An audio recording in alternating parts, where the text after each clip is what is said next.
गुरुर्ब्रह्मा गुरुर्विष्णु गुरुर्देवो महेश्वरः गुरुसाक्षात् परं ब्रह्म तस्मै श्री गुरवे नमः। ॐ सदाशिवसमारम्भां शङ्कराचार्यमध्यमाम् अस्मदाचार्यपर्यन्तां वन्दे गुरुपरम्पराम्। श्रीभगवानुवाच अनाश्रितः कर्मफलं कार्यं कर्म करोति यः स सन्न्यासी च योगी च न निरग्निर्न चाक्रियः। यं सन्न्यासमिति प्राहुः योगं तं विद्धि पाण्डव। न ह्यसन्न्यस्तसङ्कल्पो योगी भवति कश्चन। आरुरुक्षोर्मुनिर्योगं कर्मकारणमुच्यते। योगारूढस्य तस्यैव शमकारणमुच्यते। यदा हीनेन्द्रियार्थेषु न कर्मस्वनुषज्यते सर्वसङ्कल्पसन्न्यासी योगारूढस्तदोच्यते। उद्धरेदात्मनात्मानं नात्मानमवसादयेत्। आत्मैव ह्यात्मनो बन्धुः आत्मैव रिपुरात्मनः। बन्धुरात्मात्मनस्तस्य येनात्मैवात्मना जितः। अनात्मनस्तु शत्रुत्वे वर्तेतात्मैव शत्रुवत्। जितात्मनः प्रशान्तस्य परमात्मा समाहितः। शीतोष्णसुखदुःखेषु तथा मानापमानयोः ज्ञानविज्ञानतृप्तात्मा युक्त इत्युच्यते योगी। समलोष्टाश्मकाञ्चनः सुहृन्मित्रार्युदासीन मध्यस्थद्वेष्य बन्धुषु। साधुष्वपि च पापेषु समबुद्धिर्विशिष्यते। योगी युञ्जीत सततम् आत्मानं रहसि स्थितः। एकाकी यतचित्तात्मा निराशीरपरिग्रहः। शुचौ देशे प्रतिष्ठाप्य स्थिरमासनमात्मनः। नात्युच्छ्रितं नातिनीचं चैलाजिनकुशोत्तरम्। तत्रैकाग्रं मनः कृत्वा यतचित्तेन्द्रियक्रियः उपविश्यासने युञ्ज्यात् योगमात्मविशुद्धये। समं कायशिरोग्रीवं धारयन्नचलं स्थिरः। सम्प्रेक्ष्य नासिकाग्रं स्वं दिशश्चानवलोकयन्। प्रशान्तात्मा विगतभीः ब्रह्मचारी व्रते स्थितः। मनः संयम्य मच्चित्तो युक्त आसीत् मत्परः। युञ्जन्नेवं सदात्मानं योगी नियतमानसः। शान्तिं निर्वाणपरमां मत्संस्थामधिगच्छति। नात्यश्नतस्तु योगोऽस्ति न चैकान्तमनश्नतः। न चादिस्वप्नशीलस्य जाग्रतो नैव चार्जुन। युक्ताहारविहारस्य युक्तचेष्टस्य कर्मसु युक्तस्वप्नावबोधस्य योगो भवति दुःखः। यदा विनियतं चित्तम् आत्मन्येवावतिष्ठते। निःस्पृहः सर्वकामेभ्यो युक्त इत्युच्यते तदा। यथा दीपो निवातस्थो न्यङ्गदेशोपमा स्मृता योगिनो यतचित्तस्य युञ्जतो योगमात्मनः यत्रो परमते चित्तं निरुद्धं योगसेवया यत्र चैवात्मनात्मानं पश्यन्नात्मनि तुष्यति सुखमात्यन्तिकं यत्तद् बुद्धिग्राह्यमतीन्द्रियं वेत्ति यत्र न चैवायं स्थितश्चलति तत्त्वतः यं लब्ध्वा चापरं लाभं मन्यते नाधिकं ततः यस्मिन् स्थितो न दुःखेन गुरुणापि विचाल्यते तं विद्या दुःखसंयोगवियोगं योगसंज्ञितं सनिश्चयेन योक्तव्यो योगो निर्विण्णचेतसा.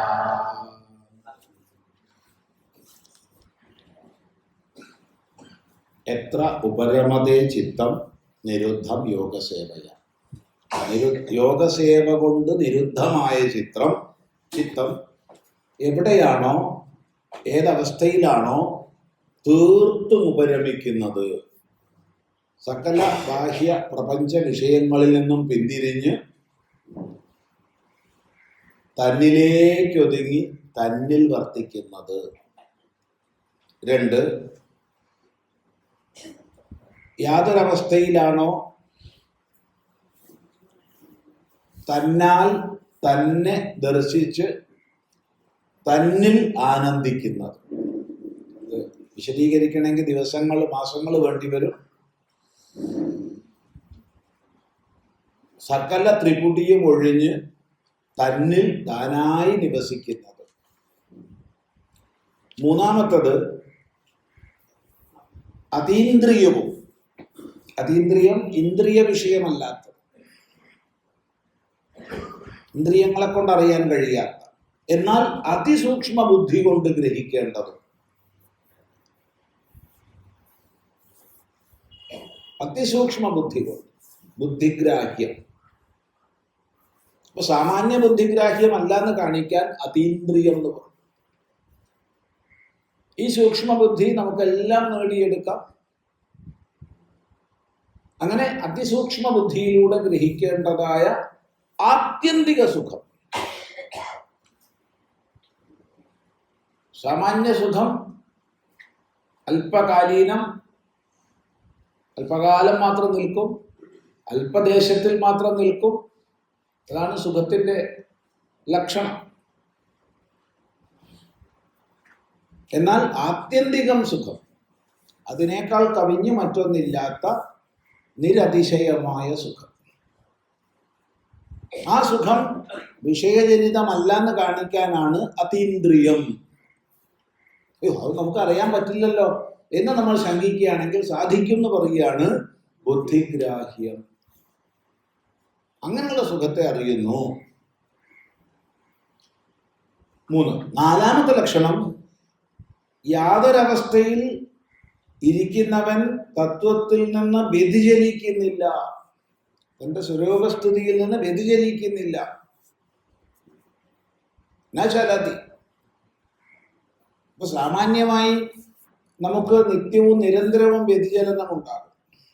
ഒന്നിലുറച്ചിരിക്കുമ്പോൾ അതിനേക്കാൾ കേമായിട്ടുള്ളത് കണ്ടാൽ പോകും. ഇനി അതിനേക്കാൾ കേമൊന്നും ആകണ്ട, അതെന്താ ഇതെന്താന്ന് അറിയാനുള്ളൊരു ത്വരയുണ്ടാവും. അത് ദേശം കൊണ്ടും കാലം കൊണ്ടും വസ്തു കൊണ്ടും ഒക്കെ ഉണ്ടാവും. എന്നാൽ യാതൊരു സ്വരൂപത്തിൽ ഇരിക്കുന്നവൻ ന ചലതി തത്വതഃ, പാരമാർത്ഥിക തത്വത്തിൽ നിന്ന് വ്യതിചലിക്കുന്നില്ല. 4. 5-മത്തെ ലക്ഷണം, യാതൊന്നിനെ ലഭിച്ചാൽ അതിൽ പരം ലാഭം മറ്റൊന്നില്ല എന്നറിയുന്നു. സാമാന്യമായിട്ട് ഒന്ന് ലഭിച്ചാൽ അതിനേക്കാൾ കേമായിട്ടുള്ളത് ലഭിക്കുമ്പോൾ ഇത് അപ്രസക്തമായി. കളിപ്പാട്ടങ്ങൾ പോലെ ഈ ലോകത്തിലെ എല്ലാ കളിപ്പാട്ടങ്ങളും, ഈ ലോകത്തിലെ മുഴുവൻ കളിപ്പാട്ടങ്ങളുടെ സ്വഭാവം അതാണ്. ഇവിടെ സ്വയം ഏകീഭവിച്ചു. അതുകൊണ്ട് തന്നെ ഗ്രാഹ്യഗ്രാഹക ഭേദമില്ലാണ്ടായി. കാരണം ഗ്രാഹ്യഗ്രാഹക ഭേദമുള്ള കാലത്തോളം ഒരു ഗ്രാഹ്യത്തെ ത്യജിച്ച് മറ്റൊരു ഗ്രാഹ്യത്തെ സ്വീകരിക്കാം. അതില്ല. ആറാമത്തത്, യാതൊരവസ്ഥയിൽ ഇരിക്കുമ്പോൾ വർദ്ധിച്ചതായ ദുഃഖങ്ങളെ കൊണ്ടും വിചലിക്കപ്പെടുന്നില്ല. തൻ്റെ സ്ഥിതിയിൽ നിന്ന്, തൻ്റെ നിഷ്ഠയിൽ നിന്ന് ബാഹ്യങ്ങളായ ദുഃഖ സാഹചര്യങ്ങൾ നമ്മെ വ്യതിചലിപ്പിക്കുന്നില്ല. ഇങ്ങനെ 6 ലക്ഷണം പറഞ്ഞിട്ടാണ് പറയുന്നത്, അല്ലാതെ വെറുതെ കയറി പറയല്ല. ഭഗവത്ഗീതയിൽ 3 സന്ദർഭങ്ങളിലാണ് യോഗശബ്ദം നിർവചിക്കപ്പെടുന്നത്. ഒന്ന്, സമത്വം യോഗ ഉച്യതേ. 2, യോഗ കർമ്മസു കൗശലം. 3 ഇവിടെ. 3 സ്ഥലത്തേ ഉള്ളൂ. അതിൽ ഭഗവത്ഗീതയിലെന്നല്ല, വൈദിക ശാസ്ത്രങ്ങൾ ഉടനീളം അന്വേഷിച്ചാലും ഇത്ര പൂർണ്ണമായൊരു യോഗ നിർവചനം വേറെ ലഭിക്കില്ല. അത്ര പൂർണ്ണമാണ്. ഈ ഒരു 3.5 ശ്ലോകം ശരിക്കും ഒരു കൊല്ലം ഇരുന്ന് പര്യാലോചന ചെയ്താൽ ശാസ്ത്രത്തിന്റെ സാരം നമുക്ക് ഗ്രഹിക്കാൻ പറ്റും. ഈ 3.5 ശ്ലോകം വേറൊന്നും വേണ്ട. അനേക സാധ്യതകൾ അപ്പുറവും ചിന്തിക്കുക. എന്താണ് അതിന് തടസ്സം? എന്താണ് അതിനുള്ള വഴി? ആ തടസ്സത്തെ എങ്ങനെ അതിക്രമിക്കാം? എന്താണ് മാർഗം? അതിൽ ഞാൻ വ്യക്തിപരമായിട്ട് എത്രമാത്രം, അതിനെന്തൊക്കെ ചെയ്യണം? അങ്ങനെയുള്ളത് ചിന്തിച്ചു കഴിഞ്ഞാൽ സമ്പൂർണ്ണ ശാസ്ത്രത്തെയും ഈ 3.5 ശ്ലോകങ്ങളിൽ നമുക്ക് കൊണ്ടുവരാം. ചിന്തിക്കുക. എന്നിട്ട് പറയുകയാണ്, തം വിദ്യാത് യോഗ സംഹിതം. അതിനെ നീ യോഗമെന്നറിഞ്ഞോളൂ. തം വിദ്യാത് യോഗ സംഹിതം. അതിനെ യോഗമെന്നറിഞ്ഞോളൂ. എന്തിനെ? ദുഃഖ സംയോഗ വിയോഗം. ദുഃഖ സംയോഗ വിയോഗം, ദുഃഖങ്ങളുമായി സംയോജിക്കുന്നതിൽ നിന്നുള്ള പൂർണ്ണമായ വിയോഗമാണ് യോഗം.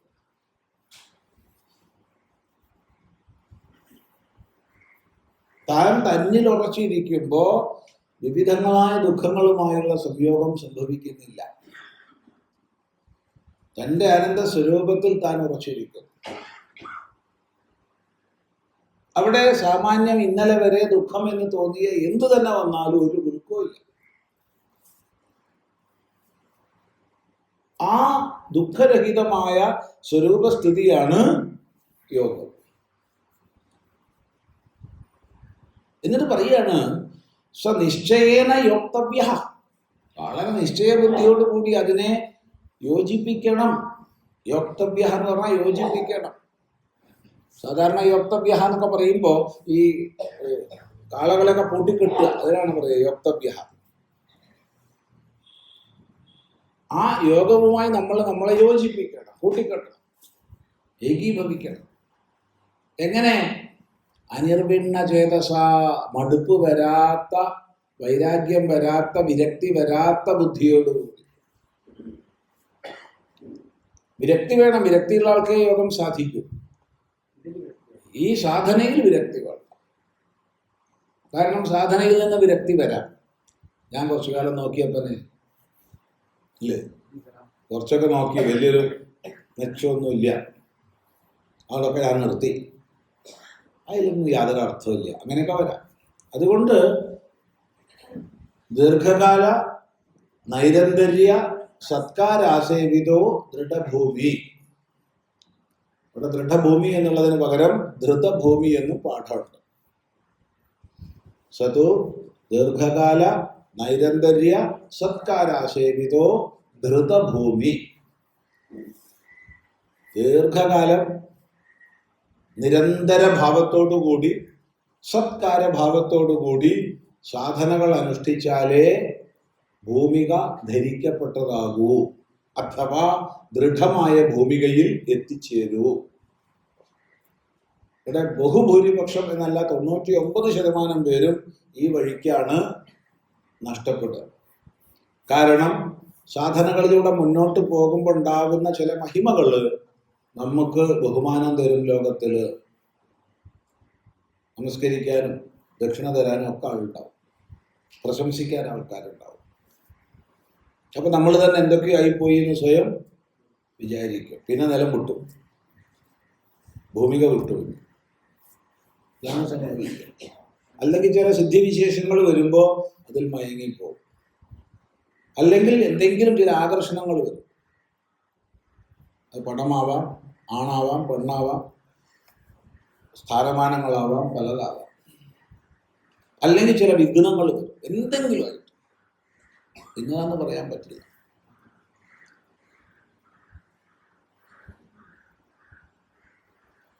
അതുകൊണ്ട് നിശ്ചയേന യോക്തവ്യ, ശ്രദ്ധിക്കേണ്ടതാണ്.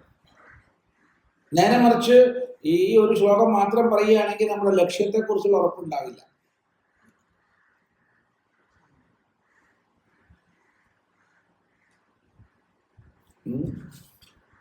അതുകൊണ്ടാണ് 6 ലക്ഷണങ്ങളെ പറഞ്ഞിട്ടാണ് ഇത് പറയുന്നത്. അല്ലാതെ ദുഃഖസംയോഗ വിയോഗം യോഗസമുച്ചിതം എന്ന് മാത്രം നിർവചിച്ചാൽ നമുക്ക് ശരിയായ താത്പര്യം ഗ്രഹിക്കാൻ കഴിയില്ല. അതുകൊണ്ട് 6 ലക്ഷണങ്ങളെ കൊണ്ട് എന്താണ് ദുഃഖസംയോഗ വിയോഗം എന്ന് കാണിച്ചു. ശ്രദ്ധിക്കുക, നോക്കൂ. യത്ര യസ്മിൻ കാലേ ഉപരമത്തെ ചിത്തം ഉപരതിം ഗച്ഛതി നിരുദ്ധം സർവതോ നിവാരിത പ്രചാരം യോഗസേവയാ യോഗാനുഷ്ഠാനേന യത്ര ച യസ്മിൻ ച കാലേ ആത്മനാ സമാധി പരിശുദ്ധേന അന്തഃകരണേന ആത്മാ പരം ചൈതന്യ ജ്യോതി സ്വരൂപം പശ്യൻ ഉപലഭമാനഃ സ്വേ ഏവ ആത്മനി തുഷ്യതി തുഷ്ടിം ഭജത്തെ കിഞ്ച സുഖം ആത്യന്തികം അത്യന്തം ഏവ ഭവതി ഇതി ആത്യന്തികം അനന്തം ഇത്യർത്ഥഃ. യത് തത് ബുദ്ധിഗ്രാഹ്യം ബുദ്ധ്യാ ഏവ ഇന്ദ്രിയ നിരപേക്ഷയാ ഗൃഹ്യതേ ഇതി ബുദ്ധിഗ്രാഹ്യം അതീന്ദ്രിയം ഇന്ദ്രിയഗോചരാതീതം അവിഷയജനിതം ഇത്യർത്ഥഃ. വേത്തി തത് ഈദൃശം സുഖം അനുഭവതി യത്ര യസ്മിൻ കാലേ ന ച ഏവ അയം വിദ്വാൻ ആത്മസ്വരൂപേ സ്ഥിതഃ തസ്മാദ് ന ഏവ ചലതി തത്വതഃ തത്വസ്വരൂപാത് ന പ്രച്യപത്തെ ഇത്യർത്ഥഃ. കിഞ്ച യം ലബ്ധ്വാ യം ആത്മലാഭം ലബ്ധ്വാ പ്രാപ്യ ച അപരം അന്യത് ലാഭാന്തരം തതഃ അധികം അസ്തി ഇതി ന മന്യത്തെ ചിന്തയത്തെ.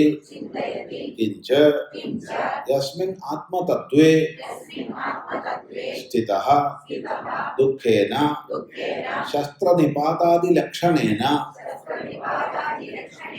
ഗുരുണാ മഹതാ അപി ന വിചാല്യത്തെ. യത്ര ഉപരമത്തെ ഇത്യാദി ആരഭ്യ യാവദ്ഭിः വിശേഷണൈः വിശിഷ്ടः ആത്മാवस्था विशेषः योगः उक्तः तं विद्यात् विजानीयात् दुःख संयोग वियोगं दुःखैः संयोगः दुःख संयोगः तेन वियोगः दुःख संयोग वियोगः तं दुःख संयोग वियोगं योग इति एव संज्ञितं विपरीत लक्षणेन विद्यात् विजानीयात् इत्यर्थः. योग फलं ഉപസംഹൃത്യ പുനഃ അന്വാരംഭേണ യോഗസ്യ കർത്തവ്യത ഉച്യത്തെ. നിശ്ചയ നിർവേദയോഃ യോഗസാധനത്വ വിധാനാർത്ഥം സഹ യഥോക്തഫലഃ യോഗഃ നിശ്ചയേന അധ്യവസായേന യോക്തവ്യഃ അനിർഭിന്നചേതസ ന നിർഭിന്നം അനിർഭിന്നം. കിം തത് ചേതഃ തേന നിർവേദരഹിതേന ചേതസ ചിത്തേന ഇത്യർത്ഥഃ. അപ്പോൾ യാതൊരു കാലത്തിലാണോ യസ്മിൻ കാലേ ഉപരമതേ, ഉപരമിക്കുന്നു. ഉപരമിക്കുക വാക്കിന്റെ അർത്ഥം പറഞ്ഞാൽ തിരിച്ചു വരിക. ഉപരമിക്കുക എന്തെങ്കിലും ഒന്നിന് പ്രവർത്തിക്കാൻ പുറപ്പെട്ടിട്ട് അതിൽ പ്രയോജനമില്ല എന്ന് മനസ്സിലാക്കി തിരിച്ചു വരുന്നതിനാണ് സാമാന്യ ഭാഷയിൽ ഉപരതി എന്ന് പറയുന്നത്. ഉപരതി ശബ്ദത്തിന് പലപ്പോഴും ആചാര്യന്മാർ സന്യാസം എന്നൊക്കെ അർത്ഥം പറയുന്നുണ്ട്. വേദാന്ത പ്രകരണങ്ങളിൽ സന്യാസം എന്നൊക്കെ അർത്ഥം പറയുന്നു. അത് പിന്തിരിയലാണ്. ആ പിന്തിരിയൽ മറ്റൊന്ന് ലഭിക്കാത്തത് കൊണ്ടല്ല, മറ്റൊന്ന് നേടാൻ കഴിയാത്തത് കൊണ്ടല്ല, മറിച്ച് അതിലുള്ള അർത്ഥശൂന്യത ബോധിച്ചിട്ടോ അഥവാ സ്വയം സമ്പൂർണതാ ബോധത്തിലോ സ്വാഭാവികമായ പിന്തിരിയലാണ്. അങ്ങനെ ചിത്തം ഏതവസ്ഥയിലാണോ പിന്തിരിയുന്നത്, ഉപരതിം ഗച്ഛതി. എങ്ങനെ? നിരുദ്ധം, നിരുദ്ധമായിട്ട്. ഏകാഗ്ര ഭൂമികയിലാണ് ആരംഭിച്ചത്, ഏകാഗ്ര ഭൂമികയിൽ നിന്ന് നിരുദ്ധ ഭൂമികയിലേക്ക് ഉയർന്നു. അതാണ് സർവതോ നിവാരിത പ്രചാരം. മറ്റെങ്ങോട്ടും പോകാത്ത അവസ്ഥയിൽ അത് തടയപ്പെടുകയല്ല. നിവാരിത പ്രചാരം എന്ന് പറയുമ്പോൾ നമ്മൾ തെറ്റിദ്ധരിക്കാൻ സാധ്യതയുണ്ട്. പോലെ അങ്ങോട്ട് പോലെ അങ്ങോട്ട് പോലെ അങ്ങോട്ട് പോലെ നമുക്ക് അടച്ചുപൂട്ടിയിരിക്കുകയല്ല. അങ്ങനെ അടച്ചുപൂട്ടിയാൽ ചിത്തം പൊട്ടിത്തെറിക്കും നാളെ, ഉറപ്പാണ്, യാതൊരു സംശയമില്ലാത്ത വിഷയമാണ്. മറിച്ച് പ്രയോജനാഭാവ ബുദ്ധി കൊണ്ട്, വിവേകം കൊണ്ട് അത് ഉപരമിച്ചു.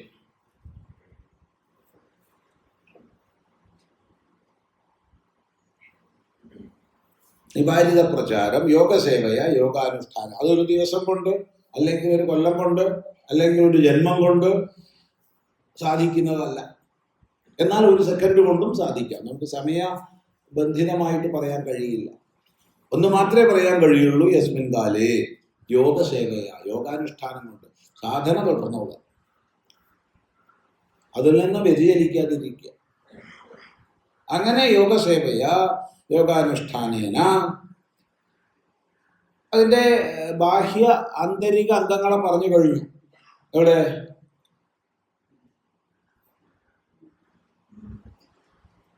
ശുചൗ ദേശേ പ്രതിഷ്ഠാപ്യ സ്ഥിരമാസനമാത്മനഃ ഇത്യാദി ബാഹ്യം. അത് കഴിഞ്ഞ് ആത്മസ്ഥമാവുക എന്നുള്ളത് ആന്തരികം. ഇത് രണ്ടും പറഞ്ഞു കഴിഞ്ഞു. അങ്ങനെ ഏത് കാലത്തിലാണോ ആത്മന സമാധി പരിശുദ്ധേന അന്തഃകരണേന, ഇങ്ങനെ സാധനാനുഷ്ഠാനം ചെയ്ത് സമാഹിതമായ അന്തഃകരണം. അപ്പൊ അന്തഃകരണം സമാഹിതമാകുന്നതിനനുസരിച്ച് പരിശുദ്ധ വൃത്തികൾ വളർന്നു. പരിശുദ്ധ വൃത്തികൾ വളരുന്നതിനനുസരിച്ച് ഇതര വിപരീത വൃത്തികൾ പോയി. അങ്ങനെ അങ്ങനെ അങ്ങനെ അങ്ങനെ അങ്ങനെ സാധനാ പരിഭാഗം വന്നു.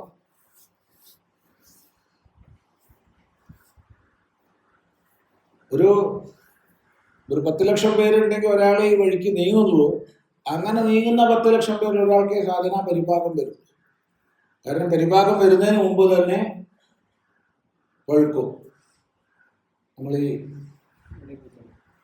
വാടിപ്പഴുത്ത മാങ്ങാണ്ട് മരുന്ന് വെച്ച് പഴുപ്പിച്ചത് അതുപോലെ അതാണ് സംഭവിക്കുന്നത്. അതുകൊണ്ടാണ് ഈ വാക്ക് വളരെ ശ്രദ്ധിക്കാൻ അടിവരയിടണം. സമാധി പരിശുദ്ധേന അന്തഃകരണേന. സമാധി പരിശുദ്ധമായ അന്തഃകരണങ്ങൾ നിരന്തര അഭ്യാസം കൊണ്ട് സമാഹിത പ്രജ്ഞ നേടി ആ സമാഹിത പ്രജ്ഞയിൽ കഴിയുന്നതിലൂടെ ഉണ്ടാകുന്ന ഇതര വൃത്തികൾ നീങ്ങിയ സ്വരൂപസ്ഥിതിയാകുന്ന സ്വരൂപ വിചാരമാകുന്ന ആ പരിശുദ്ധ ഭാവത്തിലൂടെ പരം ജ്യോതി ചൈതന്യ ജ്യോതി സ്വരൂപം, പരമമായ ചൈതന്യ ജ്യോതി സ്വരൂപമായ തന്നെ ഉപലഭമാന അറിയുന്നവൻ, നേടുന്നവൻ, ആത്മനി തുഷ്ടി ഭജതേ, തന്നിൽ തന്നെ തൃപ്തിയെ പ്രാപിച്ച് ആനന്ദിച്ച് അവന് ഇതര വിപരീത വിഷയങ്ങൾ ആവശ്യമില്ല. അവൻ തന്നിൽ ആനന്ദിക്കുന്നവനാണ്. ആ വൃത്തിയിൽ തന്നെ തുടരണം. അത് കഴിയുന്ന പ്രശ്നമല്ല, അത് തന്നെ തുടരുകയാണ്, അത് തന്നെ തുടരുക. അങ്ങനെയുള്ള അവസ്ഥയിൽ സുഖമാത്യന്തികം, അത്യന്തികം, അത്യന്തമേവ ഭവതി. അത്യന്തമേവ ഭവതി എന്ന് പറയുമ്പോൾ സാമാന്യമായി നമ്മൾ വിഷയസുഖങ്ങൾ നേടുമ്പോൾ ഓരോന്നും അതിനേക്കാൾ മികച്ചത്, അതിനേക്കാൾ മികച്ചത്, അതിനേക്കാൾ മികച്ചത് എന്ന് പറഞ്ഞ് താരതമ്യമില്ലാത്തത് ഒന്നിന് മാത്രമേ ഉള്ളൂ. തനിക്കാണ് തന്നോട് താരതമ്യമില്ലാത്തത്. മറ്റെല്ലാത്തിനെയും നമുക്ക് താരതമ്യം ചെയ്യാം. വിഷ്ണുവെ ശിവനുമായിട്ട് താരതമ്യം ചെയ്യാം, ശിവനെ വിഷ്ണുവായിട്ട് താരതമ്യം ചെയ്യാം, ഒക്കെ ചെയ്യാം. പക്ഷെ നമുക്ക് നമ്മെ വേറെ ആരോടും താരതമ്യം ചെയ്യാൻ പറ്റില്ല. ഉണ്ടോ? ഇല്ല, ഞാൻ മാത്രമേ ഉള്ളൂ. അപ്പൊ തൻ്റെ സ്വരൂപസ്ഥിതിയിൽ, താരതമ്യമങ്ങൾ അകന്ന സ്വരൂപസ്ഥിതിയിൽ ആത്യന്തികം, അത്യന്തം, എത്തത് ബുദ്ധിഗ്രാഹ്യം. എന്താ അത്? ബുദ്ധിഗ്രാഹ്യമാണ്. ഇത് പ്രത്യേകം മനസ്സിലാക്കണം. ആത്മജ്ഞാനം ബുദ്ധിഗ്രാഹ്യമാണ്, വൃത്തിഷ്ഠമായ അറിവാണ്.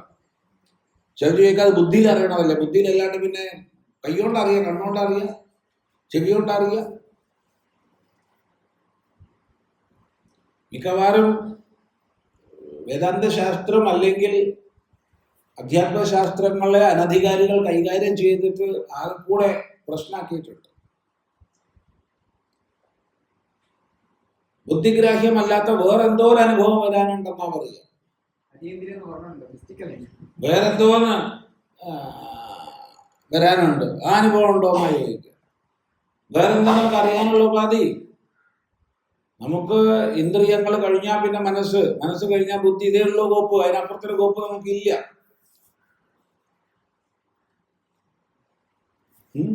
ഉണ്ടെങ്കിൽ തിരക്കേടില്ല. ഇനി ഏതെങ്കിലും ശാസ്ത്രത്തിൽ സാധന ചെയ്യുമ്പോൾ മൂന്നാമതൊന്ന് വരും എന്ന് പറഞ്ഞിട്ടുണ്ടെങ്കിൽ അതും തിരക്കേടില്ല. നല്ല തിരക്കേടില്ല. ഇത് ചിന്തിക്കേണ്ടതാണ്.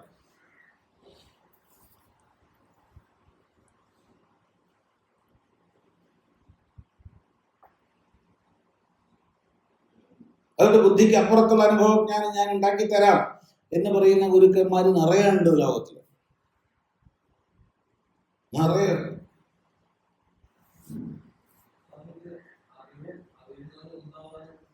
അത് അങ്ങോട്ട് എത്തിയിട്ടില്ല, അവിടെ നോക്കട്ടെ. അപ്പോ ബുദ്ധിഗ്രാഹ്യം എന്നുള്ളത് അടിവരയിട്ട് മനസ്സിലാക്കണം. ഭഗവാൻ എന്തിന് ബുദ്ധിഗ്രാഹ്യം എന്ന് പറഞ്ഞു? ഭഗവാൻ അറിയാൻ കാലം മുന്നോട്ട് പോകുമ്പോൾ 5000 കൊല്ലം കഴിയുമ്പോഴത്തേക്ക്, അതായത് ഇപ്പോ ബുദ്ധിക്കും അപ്പുറത്തുള്ള അനുഭവത്തെ ഞാൻ ഉണ്ടാക്കി തരട്ടെ. ബുദ്ധിക്ക് അപ്പുറത്ത് എന്താ അനുഭവമാണ് ഉണ്ടാക്കി തരാം? ഏത് ഉപാധിയാണ്? എന്തുകൊണ്ടറിയും? എനിക്ക് അതിനേക്കാൾ സൂക്ഷ്മമായിട്ടൊന്നും ഇല്ല. പിന്നെങ്ങനെ അറിയും?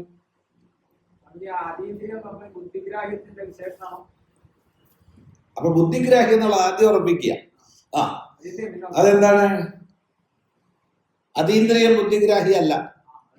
ബുദ്ധിഗ്രാഹ്യം അതീന്ദ്രിയമാണ്. അത് ശ്രദ്ധിക്കേണ്ടതാണ്.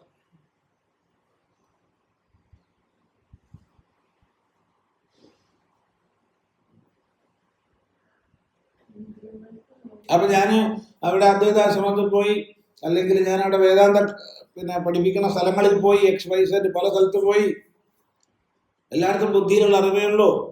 ദക്ഷിണ വെറുതെ കുറെ കാലം കൊടുത്തു. അപ്പോഴാണ് എനിക്ക് ബുദ്ധിക്ക് അപ്പുറത്തുള്ള അറിവ് കിട്ടിയിട്ടുള്ളത്. അതിന് മുഴുവൻ കൊടുത്താൽ അങ്ങനെ വേറെ സ്ഥലത്ത് പോകേണ്ടി വരില്ല. കയ്യിലുള്ള കാലം വരെയല്ലേ പോവുള്ളൂ. അങ്ങനെ മുഴുവൻ കൊടുത്തേക്കുക, വലിയ പ്രശ്നമാണ്. അതുകൊണ്ട് ബുദ്ധിഗ്രാഹ്യം നമുക്ക് പരമാവധിയുള്ള കോപ്പ് ബുദ്ധിയാണ്. ആ ബുദ്ധിയെ സൂക്ഷ്മമാക്കി എടുക്കുക എന്നുള്ളത് മാത്രമേ സാധിക്കൂ. വേറൊന്നും സാധിക്കില്ല.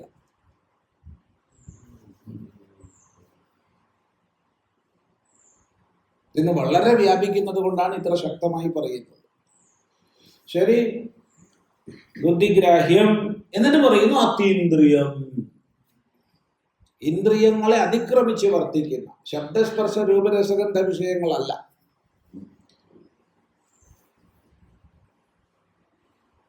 യദ്വാചാനഭ്യുദിതം മനസാനമനുതേ എന്നിത്യാദി ശ്രുതിവാക്യങ്ങളെ കൊണ്ട് ഇന്ദ്രിയഗ്രാഹ്യത്വം നിഷേധിക്കുന്നു. അപ്പൊ ഇന്ദ്രിയങ്ങളാൽ ഗ്രഹിക്കപ്പെടുന്നത് വിഷയം, വിഷയമല്ലാത്തതോ വിഷയി താൻ. അപ്പോ അവിടെ വിഷയ ഭാവം പോയി കഴിഞ്ഞാൽ പിന്നെ വിഷയി എന്നുള്ള പദം പ്രയോഗിക്കേണ്ട ആവശ്യമില്ല. അവിടെ താൻ മാത്രമായി. വിഷയസംബന്ധം പോയാൽ പിന്നെ വിഷയി എന്ന് പറയേണ്ട ആവശ്യമില്ല. അപ്പൊ ആദ്യം നമ്മൾ വിഷയിയാണ് പിടിക്കേണ്ടത്. വിഷയങ്ങളിലൂടെ വിഷയിയെ പിടിക്കണം. വിഷയിയുടെ സ്വരൂപത്തിലേക്ക് പോകുമ്പോൾ വിഷയി എന്നുള്ള ഭാവവും പോയി, താനായി. ഇതാണ് കഴിഞ്ഞ ദിവസം നമ്മൾ ആ ജനനി നവരത്ന മഞ്ചരിയിൽ നിന്ന് ചിന്തിച്ചു. ചിന്നാഭിയിൽ ത്രിപുടി എന്നാണറുമ്പടി കലർന്നാറിടുന്നു ജനനി.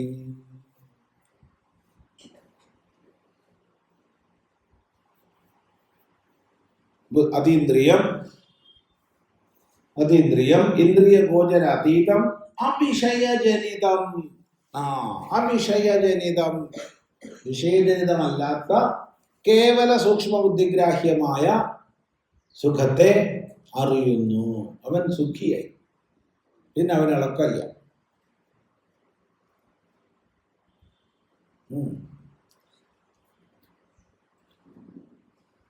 ഇന്ദ്രിയ നിരപേക്ഷയ ബുദ്ധിഗ്രാഹ്യം ഇന്ദ്രിയ ഗോചരാതീതം അവിഷയജനിതം ഈദൃശം യത് സുഖം അനുഭവതി. അവിടെയാണ് ഈദൃശം സുഖം അനുഭവതി. ഈ സുഖം അനുഭവിക്കുന്നു. ഇത് സ്വാനുഭവ വിഷയമാണ്. ഏതൊരു മനുഷ്യനും പ്രാപിക്കാവുന്നതാണ്. ഇതൊക്കെ എനിക്ക് മാത്രമേ പറ്റുള്ളൂ, അല്ലെങ്കിൽ ഞങ്ങൾക്കേ പറ്റുള്ളൂ, ഒന്നുമല്ല. ശാസ്ത്രം സർവർക്കും ഉള്ളതാണ്. ഈ ഒരു അനുഭവത്തിലേക്ക് ഉയർന്നിരിക്കുന്നത് അഥവാ എത്തിച്ചേർന്നിരിക്കുന്നത് എപ്പോഴാണോ നചയേവ അയം വിദ്വാൻ ആത്മസ്വരൂപേ സ്ഥിതഃ തസ്മാത് നയേവ ചലതി. ഈ ആത്മസ്വരൂപ സ്ഥിതിയിൽ ഇരിക്കുന്ന വിദ്വാൻ അതിൽ നിന്ന് വ്യതിചലിക്കുന്നില്ല. എങ്ങോട്ട് വ്യതിചലിക്കാൻ? എന്തിനു വ്യതിചലിക്കാൻ? എങ്ങനെ വ്യതിചലിക്കാൻ? എപ്പോൾ വ്യതിചലിക്കാൻ? ഒന്നുമില്ല. തന്നിൽ താനായിരുന്നു. പിന്നെ യാതൊരു ലാഭത്തെ നേടിയാൽ ആത്മലാഭാത് പരോലാഭോ നാസ്തി. ആത്മലാഭത്തെക്കാൾ വലിയ ലാഭം ഇല്ല.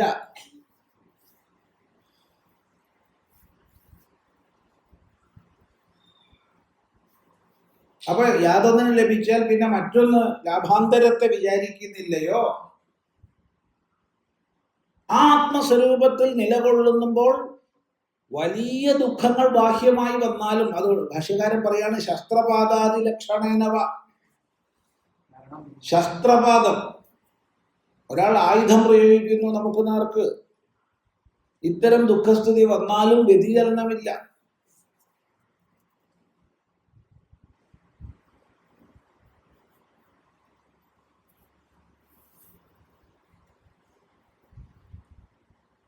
അപ്പൊ ബാഹ്യമായി എന്ത് തന്നെ, സുഖമാകട്ടെ ദുഃഖമാകട്ടെ മാനമാകട്ടെ അപമാനമാകട്ടെ ശീതമാകട്ടെ ഉഷ്ണമാകട്ടെ, ഏത് ദ്വന്ദ്വാവസ്ഥ വന്നാലും വ്യതിചലിക്കപ്പെടാതെ തന്നിൽ താനായിരിക്കുന്നു. ആ സ്തുതി പറഞ്ഞിട്ടാണ് ഇങ്ങനെ യത്രോപരമതേ എന്ന് തുടങ്ങി 6 വിശേഷണങ്ങളിലൂടെ ആത്മസ്വരൂപാവസ്ഥാന ലക്ഷണമായ യോഗത്തെ പറഞ്ഞു. അപ്പൊ ഇവിടെ യോഗത്തെക്കുറിച്ചുള്ള തെറ്റിദ്ധാരണ നീങ്ങി. ആത്മസ്വരൂപാവസ്ഥാന ലക്ഷണമാണ് യോഗം, മറ്റൊന്നിനെ നിഷേധിച്ചിട്ടില്ല.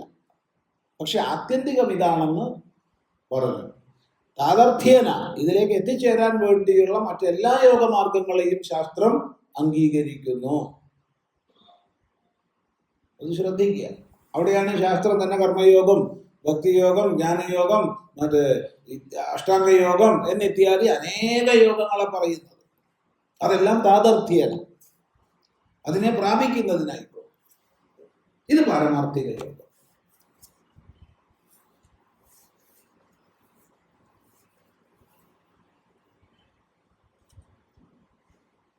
അങ്ങനെ 6 വിശേഷണങ്ങളെ കൊണ്ട് പറഞ്ഞ ശേഷം തം വിദ്യാത് വിജാനീയ, അതിനെ നീ അറിഞ്ഞോളൂ. എങ്ങനെ? ദുഃഖ സംയോഗ വിയോഗം, ദുഃഖൈഹി സംയോഗ ദുഃഖ സംയോഗ, ദുഃഖങ്ങളോട് കൂടിയുള്ള സംയോഗം. ആധ്യാത്മികം, ആദിഭൗതികം, ആദിദൈവികം എന്ന് മൂന്നായി തിരിക്കാവുന്ന അനേക കോടി പ്രകാരത്തിലുള്ള ദുഃഖങ്ങൾ. ഓരോരുത്തരുടെ ദുഃഖങ്ങൾ എന്തൊക്കെയാന്നുള്ളത് സംസാരിക്കുമ്പോഴേ ഓരോരുത്തരുടെ അപ്പോഴേ അറിയുള്ളൂ. കോടിക്കണക്കിന് ദുഃഖങ്ങൾ ഓരോരുത്തർക്കും.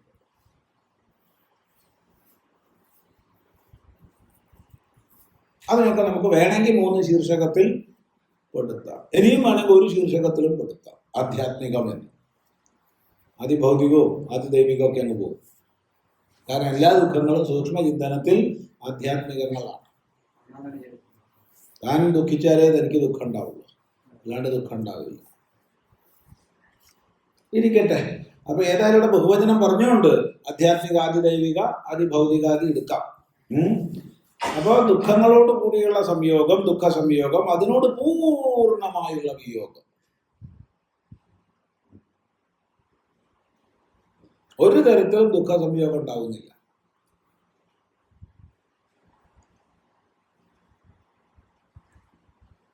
അതിനോടുള്ള ഞാൻ എന്നുള്ള ചർച്ചയില്ല. ഞാനായി തന്നെ ഇരിക്കുന്നത് കൊണ്ട് വേറെ ഒന്നിനോടും എനിക്ക് പങ്കുവയ്ക്കാനില്ല.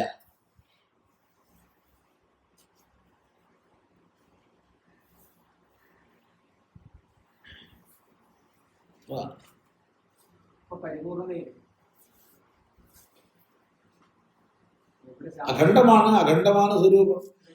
അഖണ്ഡമായ സ്വരൂപത്തിൽ യാതൊരു ദുഃഖങ്ങളുമായുള്ള സംയോഗമില്ല. മറ്റൊന്നുമായും എനിക്ക് എന്നെ പങ്കുവെക്കാനില്ല.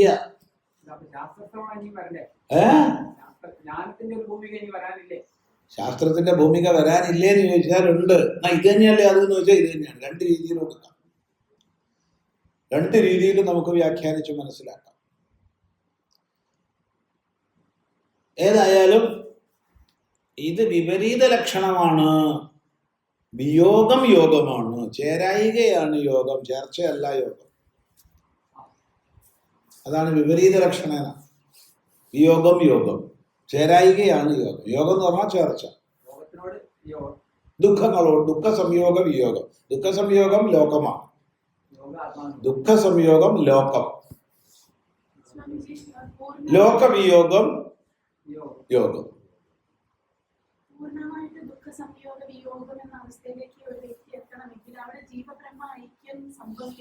വേണമല്ലോ.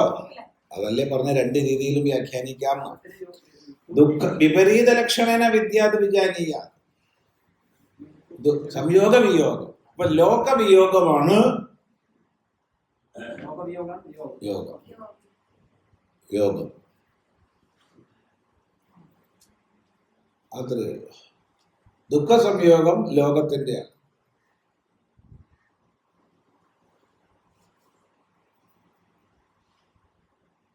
ജീവിതം മറ്റൊരാൾക്ക് പകുത്താൻ തികയാഞ്ഞ് ഞാൻ എന്നെ തന്നെ വേളി കഴിച്ച് കൂടിയിടുന്നു.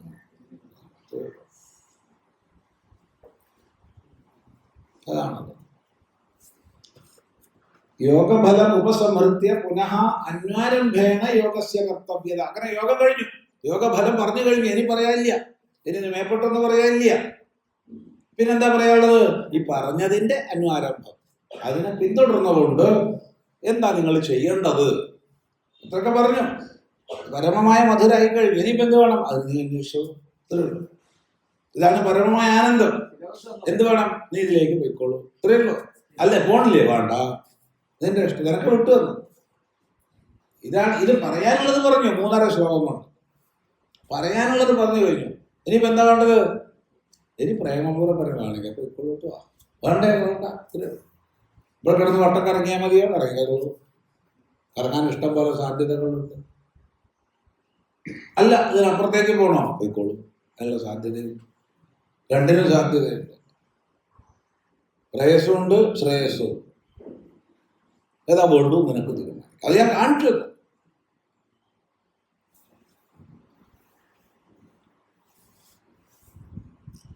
അപ്പൊ എന്ത് വേണം? അതാണ് അന്വാരംഭം. കർത്തവ്യത ഉച്യതേ നിശ്ചയേന യോക്തവ്യ. യോക്തവ്യ എന്ന് പറഞ്ഞാൽ കൂട്ടിക്കെട്ടേണ്ടതാണ്. ഈ കാളേനെ മുഖത്തിന് കെട്ടുന്നതിനാണ് യോക്തവ്യ എന്ന് പറയാം. കൂട്ടിക്കെട്ടേണ്ടതാണ്, യോജിപ്പിക്കേണ്ടതാണ്. ഏതുമായി തന്നെ, ഏതുമായി? ഈ യോഗവുമായി.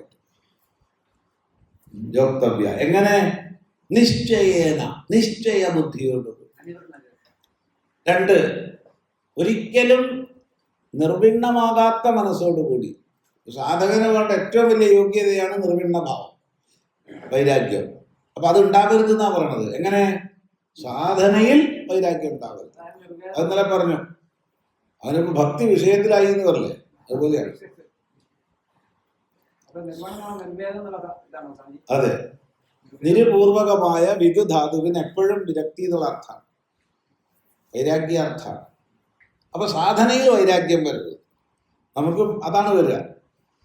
കുറച്ച് സാധന ചെയ്യുമ്പോഴത്തേക്ക് ചെറിയ ചില മഹിമകൾ വന്ന് തുടങ്ങുമ്പോഴത്തേക്ക് തന്നെ അത് നിർത്തി, അത് വിട്ടു.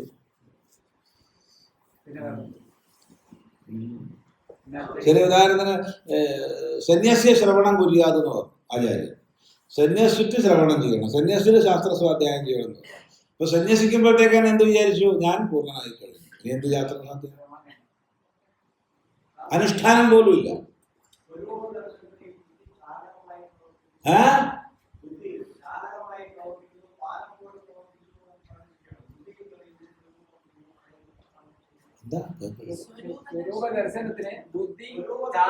അതാണല്ലോ ചാലകമാണല്ലോ, ചാലകമാണ്.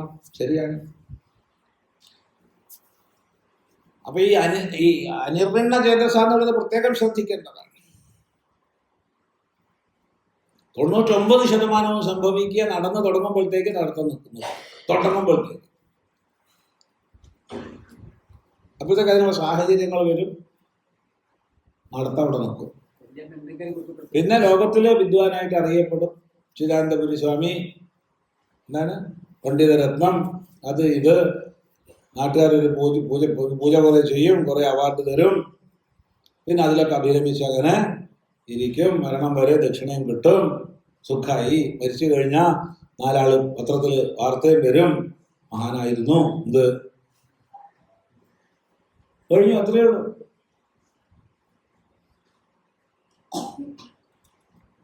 തുടങ്ങിയതിന്റെ ഒരു അരാടി പിന്നോട്ടല്ലാണ്ട് മുന്നോട്ട് പോയിട്ടുണ്ടാവില്ല. കാരണം ഇന്നലെ നമ്മൾ പറഞ്ഞു, അയാൾ അവധൂതനാണെന്ന് പറയുന്ന 100 പേര് അവധൂതന്മാരാണോ? അല്ല. ചിദാനന്ദപുരി സ്വാമി പണ്ഡിതനാണെന്ന് പറയുന്നവൻ പണ്ഡിതനാണോ? അല്ല. അവനെന്താ അറിയാ? അവൻ ഇത്രേ അറിയുള്ളൂ, എന്നേക്കാൾ വിവരമുണ്ട്. അത് അവനോ തീരുമാനിക്കും, അത് അവനോ തീരുമാനിക്കേണ്ടതാണ്. ചിന്തിക്കുക. അങ്ങനെ ഞാൻ എപ്പോഴും ഒരു 100 ആളെ ചുറ്റും വെച്ച് കഴിഞ്ഞാൽ അവരെന്നെ പുകഴ്ത്തിക്കൊണ്ടിരിക്കും. അവരുടെ വാക്ക് കേൾക്കുന്ന സാമാന്യ ലോകം അതിൽ വന്ന് വീഴും. അങ്ങനെ ലോകദൃഷ്ടിയാ ഞാൻ വലിയൊരു മഹാത്മാവായിട്ട് അങ്ങനെ ഇരിക്കും. ബാക്കിയുള്ളത് ഈ ഇതാണ്, PR വർക്കാണ്. ബാക്കി മുഴുവൻ PR വർക്ക്. ഞാൻ അങ്ങനെ വലിയ പ്രസിദ്ധരായി ചത്തുപോയി കഴിഞ്ഞാൽ എന്ത് പറയും? മഹാസമാധി പ്രാപിച്ചു. സംഗതി ചത്തുപോയതാണ്. പക്ഷെ പറയുന്ന ചിദാനന്ദപുരി സ്വാമി മഹാസമാധി പ്രാപിച്ചു. അപ്പോഴത്തെ കമ്മിറ്റി ഉണ്ടാക്കും. സ്വാമിക്ക് ഒരു അമ്പലം നിർബന്ധമാണ്.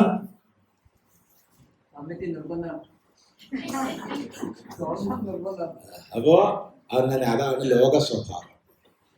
ഇതാണ് നമ്മൾ ശ്രദ്ധിക്കേണ്ടത്. അനിർവിണ്ണ ചേതസ, അനിർവിണ്ണ ചേതസ.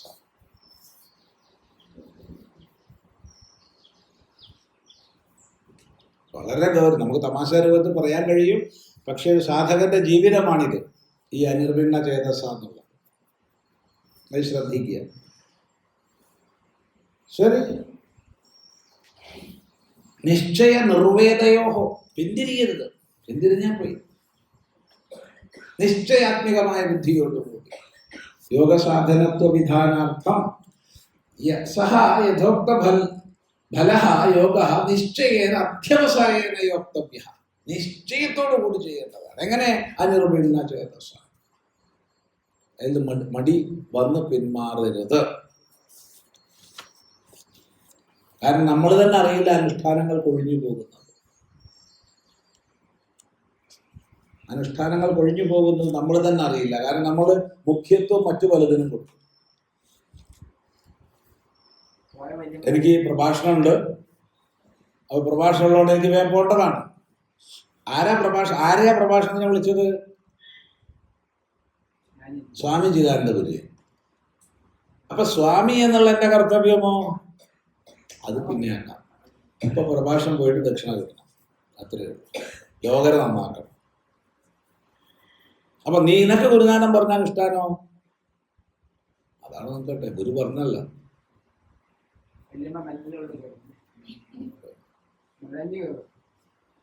ഇതാണ് സംഭവിക്കുക. അതുകൊണ്ട് അനിർവിണ്ണ ചേതസ എന്നുള്ളത് വളരെ ഗൗരവത്തോടു കൂടി എടുക്കേണ്ടതാണ്. എന്നാ ശരി, നിങ്ങൾ കണ്ടോളൂ, ഞാൻ അനുഷ്ഠാനം ചെയ്യുന്ന ആളാണ്, നിങ്ങൾ കാണാൻ ഞാനിങ്ങനെ ഇരുന്നിട്ട് 3 മണിക്കൂർ 4 മണിക്കൂർ 5 മണിക്കൂർ ഇരിക്കുകയാണ്. അതല്ല, അത് സന്യാസിയുടെ അല്ലെങ്കിൽ ഈ പറഞ്ഞ യോഗിയുടെ ഗുപ്തമായ രീതിയിലുള്ള ജീവിതക്രമമാണ്. അത് പുറമെ ഒരാൾക്ക് കാണാൻ പറ്റില്ല.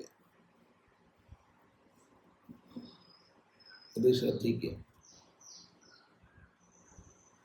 അതുകൊണ്ട് അനിർവിണ്ണ ചേതസായ എന്നും നിശ്ചയേന യോക്തവ്യ എന്നുള്ളത് വ്യാഖ്യാനിക്കാൻ കഴിയാത്ത 2 പദങ്ങളാണ്.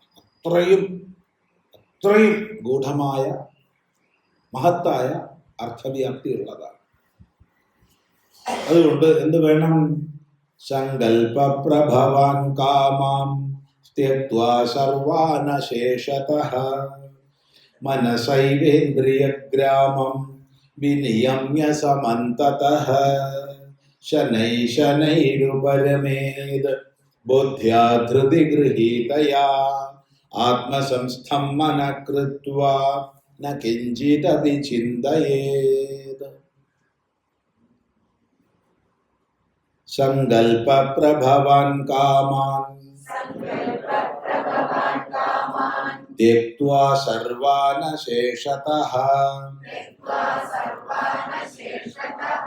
മനസൈവേന്ദ്രിയഗ്രാമം വിനിയമ്യ സമന്തതഃ ശനൈരുപരമേത് ബുദ്ധ്യാ ധൃതി ഗൃഹീതയാ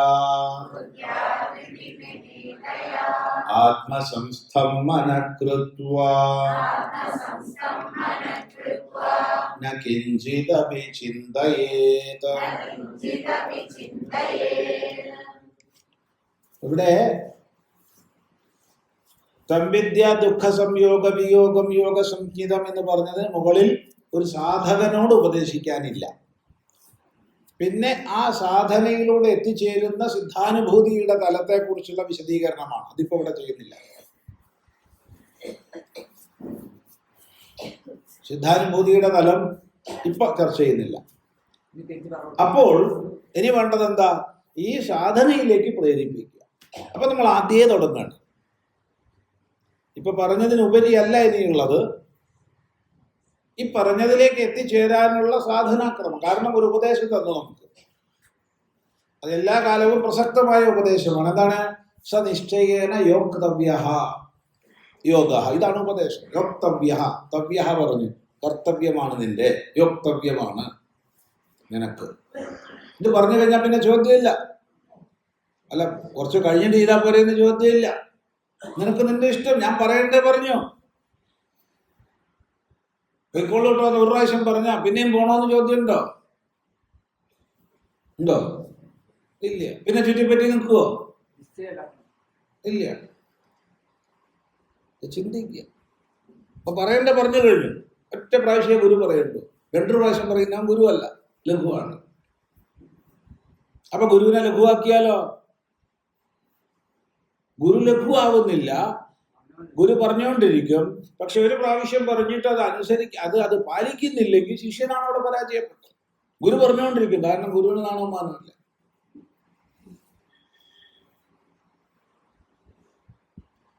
അത് ശ്രദ്ധിക്കുക. പക്ഷെ അവിടെ ശിഷ്യൻ പോയി, ചത്തു കഴിഞ്ഞു, ബോധം കെട്ടതല്ല. ഞാൻ ഗുരുവെ കൊണ്ട് 2 പ്രാവശ്യം പറയിപ്പിച്ചു എന്ന് പറഞ്ഞാൽ ശിഷ്യൻ പോയ അവിടെ. 3 പ്രാവശ്യം പറയിപ്പിച്ചു എന്ന് പറഞ്ഞാലോ പിന്നെ ചിന്തിക്കുകയേ വേണ്ട. ചിന്തിക്കുക. അപ്പൊ ഒറ്റ പ്രാവശ്യം പറഞ്ഞു. എന്താ പറഞ്ഞത്? യോക്തവ്യ. അപ്പൊ യോക്തവ്യ എന്ന് പറഞ്ഞ് നിശ്ചയിച്ചപ്പോൾ ഉടനെ അതിനുള്ള വഴിയും പറഞ്ഞു തന്നു. 2 എണ്ണം. ഒന്ന് അനിർവിണ്ണ ചേതസ, 2 നിശ്ചയം. മതി. ഇനി എന്താ കിട്ടാറ്? കിട്ടിയതിനെ തിരിച്ചറിയാത്ത ആള് കിട്ടിയാൽ മനസ്സിലാക്കോ പിന്നെ ഇല്ല. കിട്ടിയതിന് തിരിച്ചറിയണ്ടേ? ഇനി കൊണ്ടൊന്നും ഇനി കിട്ടാനില്ല. കിട്ടിയതിനെ പ്രയോജനപ്പെടുത്തേണ്ടത് താനാ. അതിനാണ് പറയണത് എന്ത് ചെയ്യണം? ഈ പറയണൊക്കെ ചെയ്തോളൂ കേട്ടോ. സങ്കല്പ പ്രഭവാൻ കാമാൻ ത്യക്ത്വാ സർവാനാശേഷത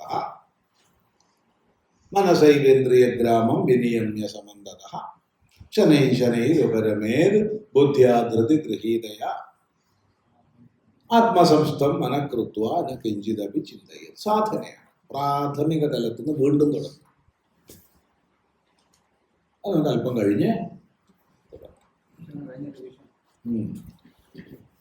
ഓം ഗുരുർബ്രഹ്മാ ഗുരുർവിഷ്ണു ഗുരുർദേവോ മഹേശ്വരഃ ഗുരു സാക്ഷാത് പരം ബ്രഹ്മ തസ്മൈ ശ്രീ ഗുരവേ നമഃ.